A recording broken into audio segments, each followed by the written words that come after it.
ओम शांति। सभी भाई बहनों को गुड मॉर्निंग। आज है शनिवार। आज हम सुनते हैं 12/6/21 के मधुरमा वाक्य। आज बाबा कहते, बच्चे तुम बहुत खुश नसीब हो, क्योंकि सूर्यवंशी राज्य पद के लेने के लिए अथवा सब कुछ बाप पर सुहा करो, क्योंकि सूर्यवंशी पद माना एयर कंडीशन टिकट। फिर बाबा ने कहा, तुम बेहद के बाप टीचर सतगुरु के बनकर उससे बेहद की प्राप्ति करते हो। दुनिया वाले उसे जानते नहीं। तुम्हारे जैसा खुश नसीब दुनिया में कोई हो नहीं सकता। फिर बाबा ने कहा, बाप समझाते हैं कि इस समय बेहद का बाप सन्मुख आया, उससे बेहद का वर्षा मिल रहा है। फिर बाबा ने कहा कि जो बाप को याद तो करते हैं, लेकिन पहचान बगैर याद करते हैं तो याद व्यर्थ जाती है। बड़े बड़े धर्म स्थापक उनके फॉलोअर्स उनको याद करते हैं, परंतु उनको याद करने से कुछ मिलता नहीं है। जहाँ तो टीचर अच्छा, उसकी मबजर तो है, तो ये बाप तो बाप भी है, टीचर भी है, सतगुरु भी है, तो टीचर से ऊंचा तो कुछ होता नहीं।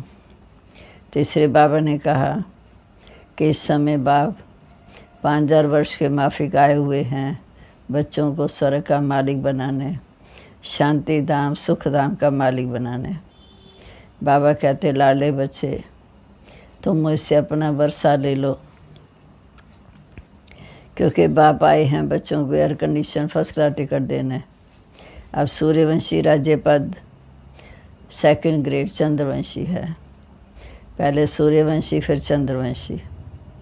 अब बाबा पूछते हैं कि एयर कंडीशन का सूर्यवंशी राज्य लेंगे या चंद्रवंशी का।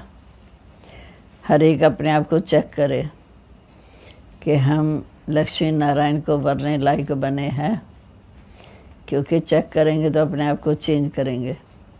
बाप तो चाहते हैं कि मेरा हर बच्चा एयर कंडीशन टिकट ले, सूर्यवंशी घराने में आए, उनके पूरे 84 जन्म होंगे। तो इस समय बाबा हमें गरीब से साहूकार बनाने आए हैं, तो उसके लिए हम जितना हो सके बाप पर बलिहार जाएं। बाबा अब हम सुनते हैं मधुरमा वाक्य। बाबा कहते, मीठे बच्चे सूर्यवंशी राज्य पद लेने के लिए अपना सब कुछ बाप पर सुहा करो। सूर्यवंशी राज्य पद अर्थात एयर कंडीशन टिकट। प्रश्न है कि इस दुनिया में तुम बच्चों से अधिक खुश नसीब कोई भी नहीं। कैसे? तुम बच्चों के सन्मुख बेहद का बाप है, उनसे तुम्हें बेहद का वर्षा मिल रहा है। तुम इस समय बेहद बाप टीचर सतगुरु के बनकर उनसे बेहद की प्राप्ति करते हो। दुनिया वाले तो उन्हें जानते नहीं। तुम्हारे जैसा खुश नसीब कैसे हो सकते? गीता है, बड़ा खुश नसीब है। ओम शांति।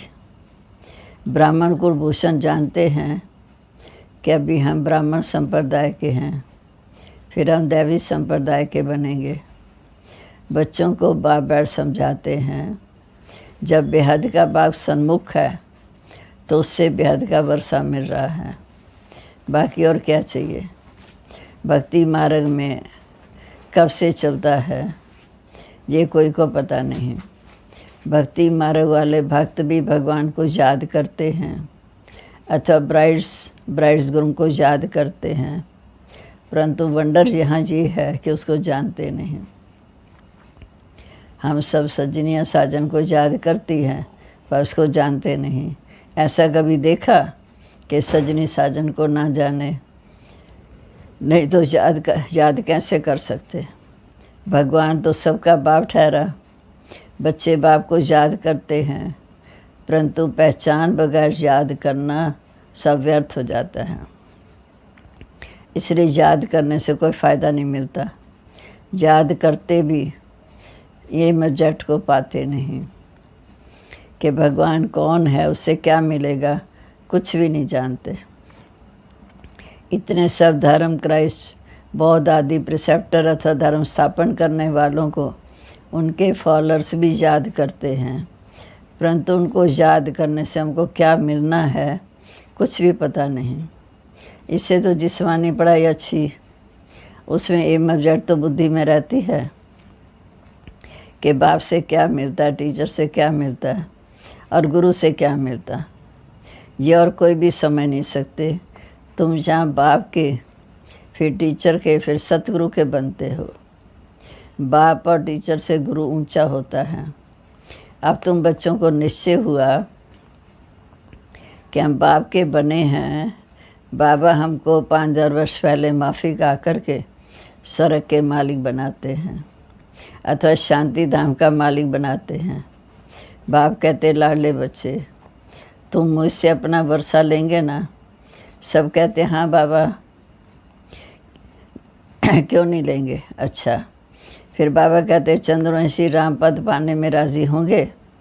तुमको क्या चाहिए? बाप तो सौगात लाए हैं।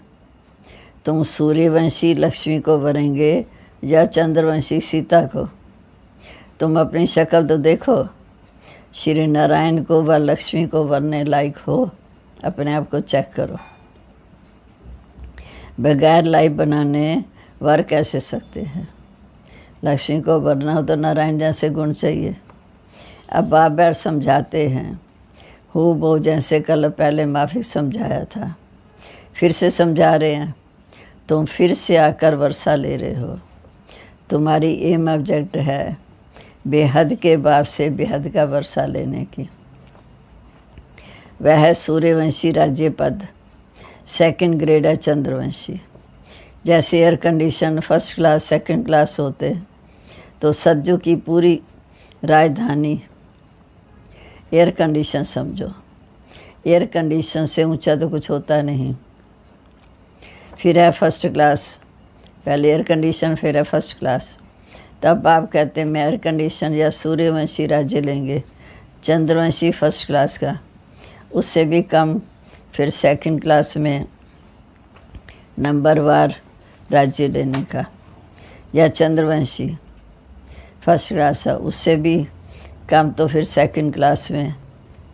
फिर बाबा कहते फिर पीछे पीछे आकर राज्य पाएंगे, नहीं तो थर्ड क्लास प्रजा, फिर उसमें भी टिकट रिजर्व होनी है। First class reserve, second class reserve, नंबरवार दर्जे होते हैं।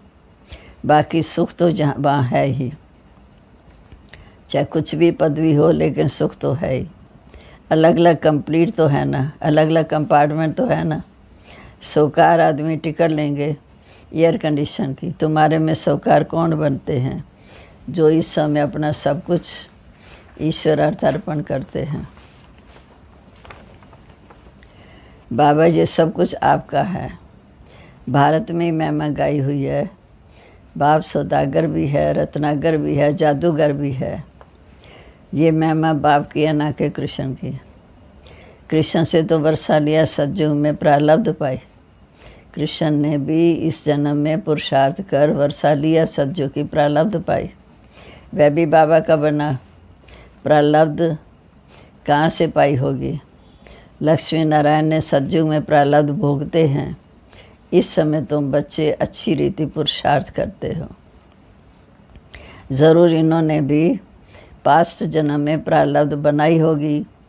नेहरू की प्रारब्ध कितनी अच्छी थी, ज़रूर अच्छे कर्म किए थे। बगैर ताज भारत का बादशाह था। भारत की महिमा तो बहुत है। भगवान जैसा ऊंच देश और कोई का हो नहीं सकता। भारत परमपिता परमात्मा का बर्थ प्लेस है।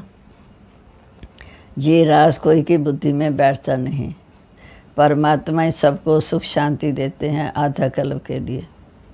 भारत ही नंबर 1 तीर्थ स्थान है, परंतु ड्रामानुसार एक बाप को भूलने से सृष्टि की हालत देखो कैसी हो गई। एक बाप को भूलने से सृष्टि की हालत कैसे हो गई। इसलिए शिव बाबा फिर से आते हैं, निमित्त तो कोई बनते हैं ना।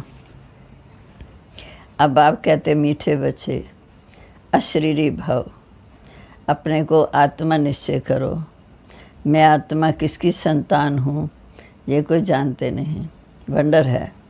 कहते भी हैं ओ गॉड फादर रहम करो।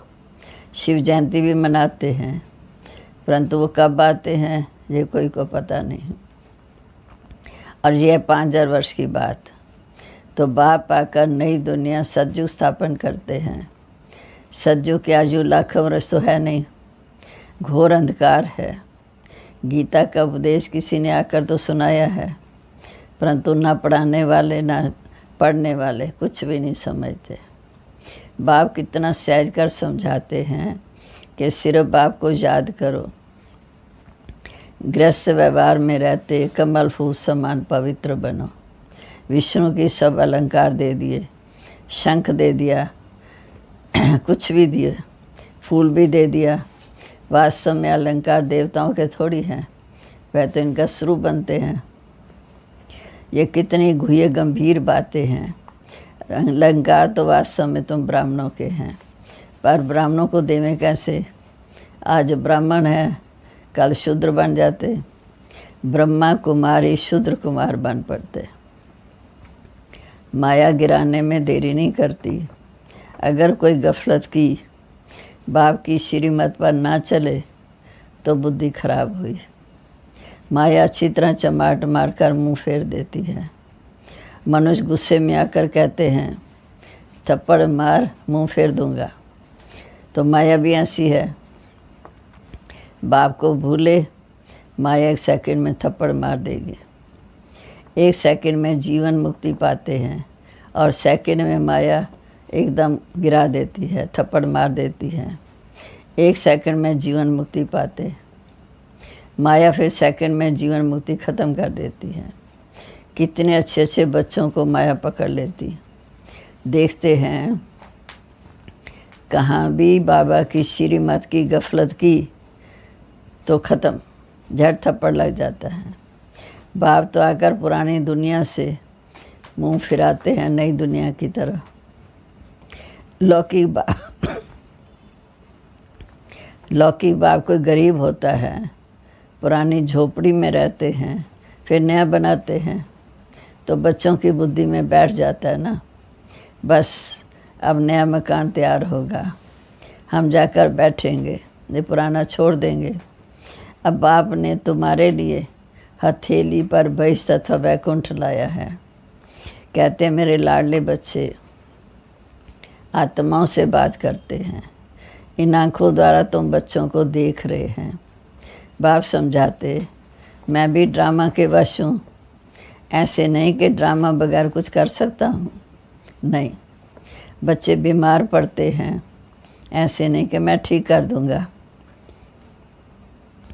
ऑपरेशन करने से छुड़ा दूँगा, नहीं। कर्म भोग तो सबको भोगना है।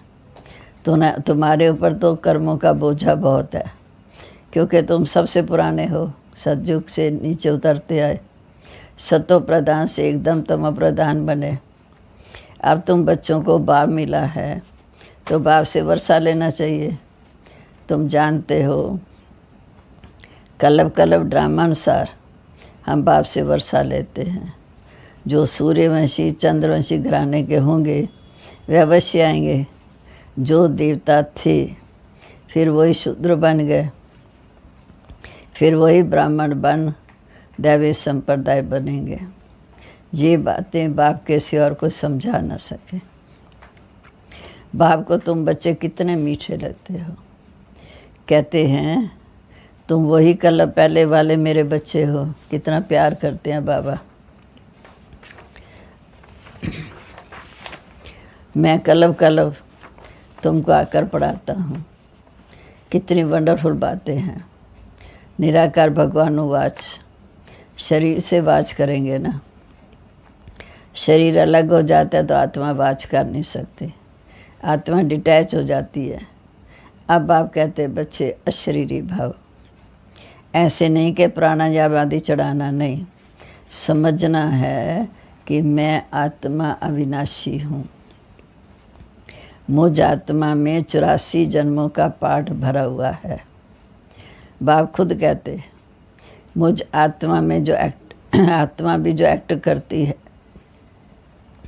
मैं आत्मा भी जो एक्ट करती हूँ वैसा पाठ भरा हुआ है। शिव बाबा भी यही कहते हैं कि मैं जो एक्ट करता हूँ वो भी पाठ भरा हुआ है। भक्ति मार्ग में वहाँ वही पाठ चलता है। फिर ज्ञान मार्ग में यहाँ कर ज्ञान देता हूँ। भक्ति मार्ग वालों को ज्ञान का पता ही नहीं। कोई ने शराब पिया, नहीं तो टेस्ट का कैसे पता पड़े। बाप भी जब लेवे तब पता पड़े, ज्ञान जब लेवे तब पता चले कि उसे क्या नुकसान है। कौन से ज्ञान से सदगति होती तो ज़रूर ज्ञान सागर ही सदगति कर सकते हैं। तो बाप कहते, मैं सर्व का सदगति दाता हूँ। सर्वोदय लीडर है ना, कितने किस्म किस्म के हैं। वास्तव में तो सब पर दया करनी है। बाकी सब हैं हद के रहम करने वाले।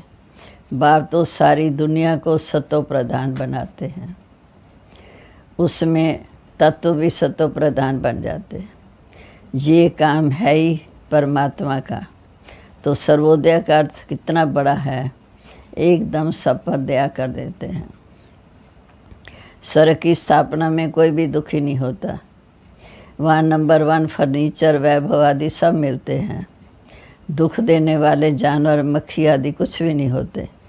वहाँ भी बड़े आदमी के घर में कितनी सफाई रहती, कभी तो मच्छर नहीं देखेंगे। कोई मच्छर अंदर घुस ना सके।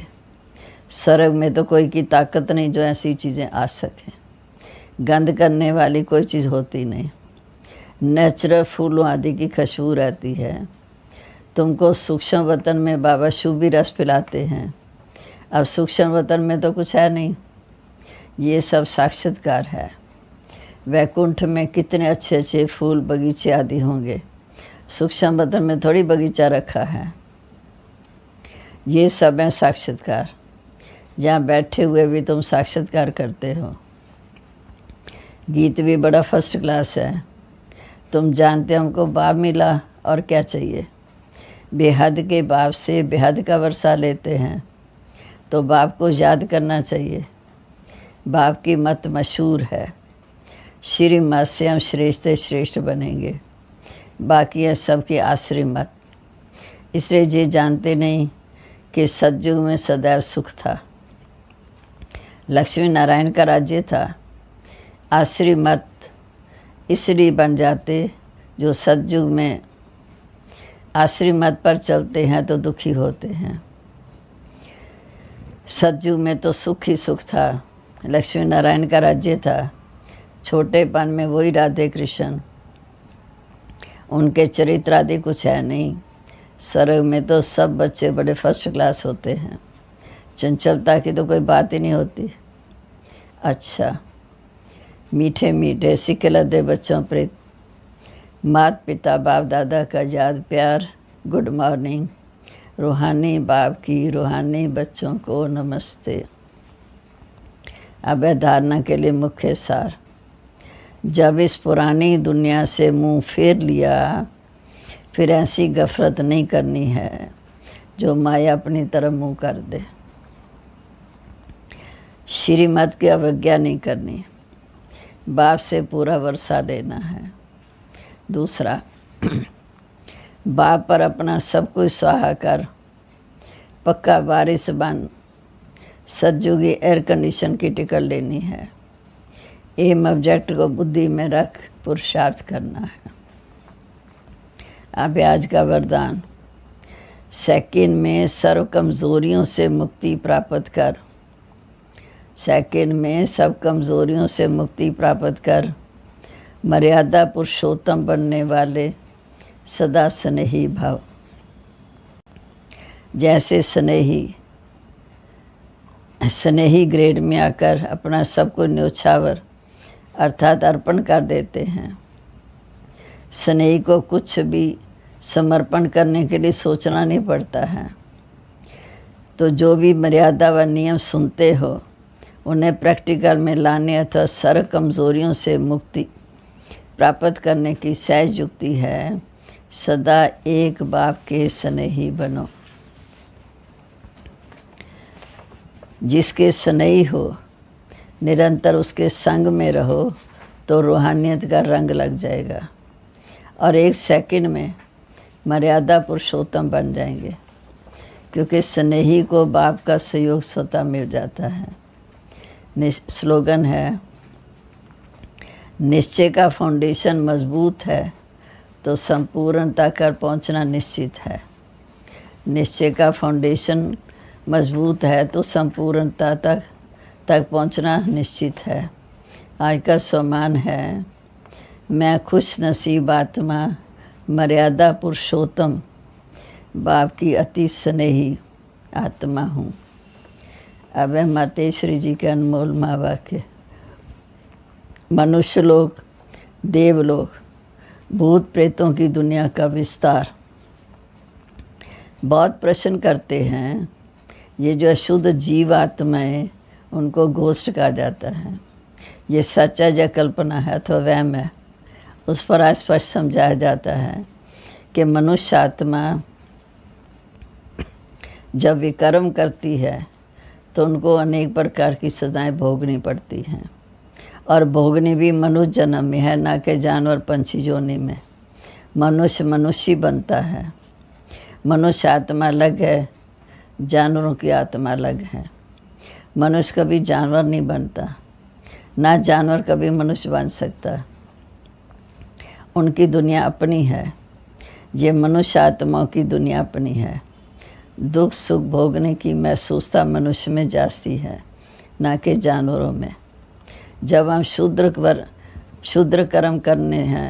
कर्म करने से सुख भी मनुष्यतान में पाते हैं। शुद्ध कर्म, श्रेष्ठ कर्म करने से सुख भी मनुष्यतान में पाते हैं, तो दुख भी ज़रूर मनुष्यतान में ही पाएंगे। और ये ज्ञान सुनने की बुद्धि भी मनुष्यतान में ही रहती है, ना कि जानवरों में। तो इस सृष्टि खेल में मुख्य पार्ट मनुष्य का है। ये जानवर पंछी आदि तो जैसे सृष्टि के ड्रामा की शोभा है। सारे कल्प के अंदर सतयुग आदि से कलयुगांत तक मनुष्य आत्माओं के 84 जन्म हैं। बाकी ये 84 लाख तो जानवर पंछी आदि की वैरायटी हो सकती है। अब ये सब राज परमात्मा बगैर कोई समझा नहीं सकता। आत्माओं का भी निवास स्थान ब्रह्मा तत्व है, अर्थात निराकारी दुनिया है। बाकी जानवरों की आत्माएं ब्रह्म तत्व में जा नहीं सकती, वैसी आकाश तत्व के अंदर ही पाठ हो जाती हैं। उनों का भी मर्ज का सतोरजोतमों में आने का पाठ होता है। इसलिए मैं प्रकृति के बहुत विस्तार में ना जाकर पहले अपनी आत्मा का कल्याण करें, अर्थात मन मना भव। अब आते हैं मनुष्य आत्मा पर। तो जो आत्मा अशुद्ध कर्म करने से विकर्म बनाती हैं, तो अपने अशुद्ध संस्कार अनुसार जन्म मरण में के चक्कर में आए आदि मदंत, अर्थात मरते समय अपने किए विकर्मों का साक्षात्कार पाकर सूक्ष्म वतन में सजा भोगती हैं। सूक्ष्म रूप से इस थोड़े समय में अनेक जन्मों का दुख महसूस होता, फिर शरीर छोड़ जाकर गर्भ में दुख भोगती हैं। फिर संस्कार अनुसार ऐसे माता पिता के पास जन्म ले, वहाँ भी अपने जीवन में सुख दुख भोगती हैं। इसको कहा जाता है आद्मदंत। परंतु कोई आत्मा शरीर ना धारण कर अकारी रूप में इस आकाश तत्व के अंदर घोष्ट बन भटकती रहती है। ये भी एक सज़ा है, अर्थात भोगना है। उस अशुद्ध जीवात्मा के साथ किसी का हिसाब किताब होता है तो उसमें प्रवेश कर उनको दुख देती, अर्थात हिसाब किताब चुकतू कर फिर जाकर अपना शरीर धारण करती है। कोई जीव आत्मा जिसमें प्रवेश करती है उसको बहुत मारती भी है, बहुत कष्ट देती है। परंतु ये सब हिसाब किताब के अंदर भोगना का प्रकार है, जो सभी मनुष्यतान में दुख सुख महसूस होता है। ये तो आपको समझाया गया है कि जो आत्मा मुक्ति धाम से इस साकारी दुनिया में खेल खेलने आती है, वो बीच में वापस कोई जा नहीं सकती, परंतु अपने किए अशुद्ध कर्मों के अनुसार संस्कार ले दुख सुख से बच चक्कर में आती है। सभी आत्माओं का पुनर्जन्म होता, एक परमात्मा है जिसका पुनर्जन्म नहीं होता। अच्छा जी, ओम शांति। मुरली का सार है, बाबा कहते मीठे बच्चे, सूर्यवंशी राज्य पद लेने के लिए अपना सब कुछ बाप पर स्वाहा करो। सूर्यवंशी राज्य पद अर्थात एयर कंडीशन टिकट। इस प्रश्न है, इस दुनिया में तुम बच्चों से अधिक खुश नसीब कोई नहीं। क्यों? तुम बच्चों के सन्मुख बेहद का बाप है, उनसे तुम्हें बेहद का वर्षा मिल रहा है। तुम इस समय बेहद बाप टीचर सतगुरु से बनकर उससे बेहद की प्राप्ति करते हो। दुनिया वाले उसे जानते नहीं, इसलिए तुम्हारे जैसा खुश नसीब और कौन हो सकता है। गीता बड़ा खुश नसीब हूँ। अब हम सुनते हैं, मन को एकाग्र और शक्तिशाली बनाने के लिए मन की एक्सरसाइज। आज 12 तारीख, एक तरफ मनसा सेवा, दूसरी तरफ मनसा एक्सरसाइज। अभी अभी निराकारी, अभी अभी फरिश्ता। जैसे शरीर का नाम पक्का है, दूसरे को भी कोई बुलाएगा तो आप ऐसे ऐसे करेंगे। तो मैं आत्मा हूँ, आत्मा का संसार बाप दादा, आत्मा का संस्कार ब्राह्मण, सो फरिश्ता, फरिश्ता सो देवता। तो ये है मन की ड्रिल करना। मैं आत्मा, मेरा बाबा, दूसरा ना कोई। भाई अभी अभी फरिश्ता, अभी अभी मैं आत्मा, निराकार ज्योति बिंदु। अब सुनते हैं मातेश्वरी जी के जीवन की मुख्य बात। मम्मा के समान सदा अथक बनना है। जैसे मम्मा के चेहरे पर कभी थकावट के चिन्ह नहीं देखे, कितनी भी सर्विस हो लेकिन सदा अथक रही, ऐसे अथक होकर सेवाएं करनी है। मम्मा समान बनना है तो कभी थकावट महसूस ना हो। ओम शांति।